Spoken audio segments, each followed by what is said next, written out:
There was once a time in my life when I deeply wanted to become more beautiful.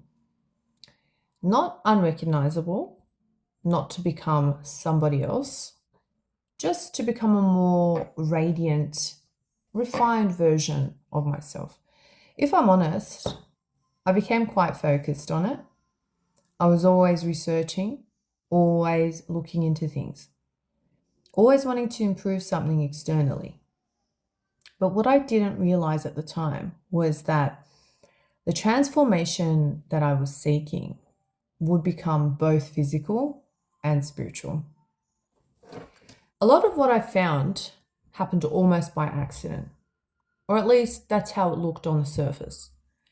Looking back now, I think there was a deeper desire moving through me, something I didn't fully understand yet.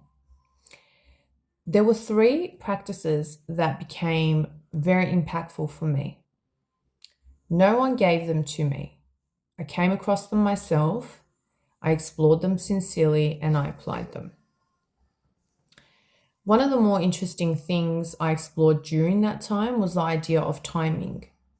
So many older traditions believe that different days and hours carry different qualities, almost like certain windows of energy. For example, Friday has long been associated with Venus, beauty, harmony, softness, refinement. Whether someone takes that symbolically or literally, I found it meaningful.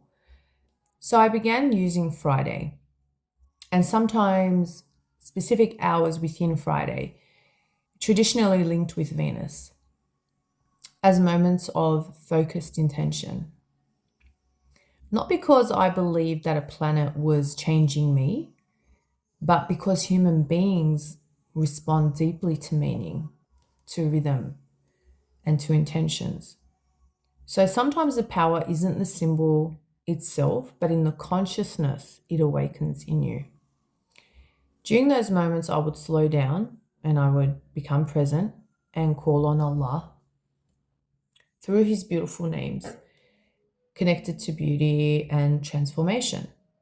So names like Ya Jameel, the beautiful, Ya Musawwir, the fashioner, Ya Latif, the subtle, the gentle one. And I would repeat them sincerely. For me, it wasn't superstition.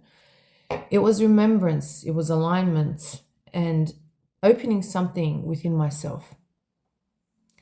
Another practice I used was whenever I looked in the mirror. So whenever I looked in the mirror, when I remembered, that is, I would recite a dua asking Allah to beautify and purify me. I'll place the dua at the bottom. And after reciting it, I would gently wipe my face with my hands and with sincerity in my heart. But this is where it became fascinating. I began by wanting outer beauty a lot, but slowly, in a very subtle way, my desire started changing. I became more interested in inner beauty. I became more conscious of how I thought, how I treated people, how I carried myself. I became more aware of my own energy, my presence, and the state I was living in. And people who hadn't seen me in a while would say, "What's changed with you? Like, you look different." Now, yes, maybe there were some physical things that had changed, but I honestly believe what they were noticing was something deeper. My inner state had shifted and it was expressing outwardly. And it reminded me of something profound. Beauty is not only in features. We know Prophet Yusuf, peace be upon him, was known for beauty, but there is also beauty of character, beauty of dignity, beauty of manners, beauty of purity. Sometimes inner beauty becomes visible. So if you're seeking beauty, don't neglect the inner world, care for the heart, refine your thoughts, become aware of how you respond, and more importantly, remember Allah while doing all of these things and ask for guidance. I began by wanting to look different, but I ended up becoming different. Assalamu alaikum.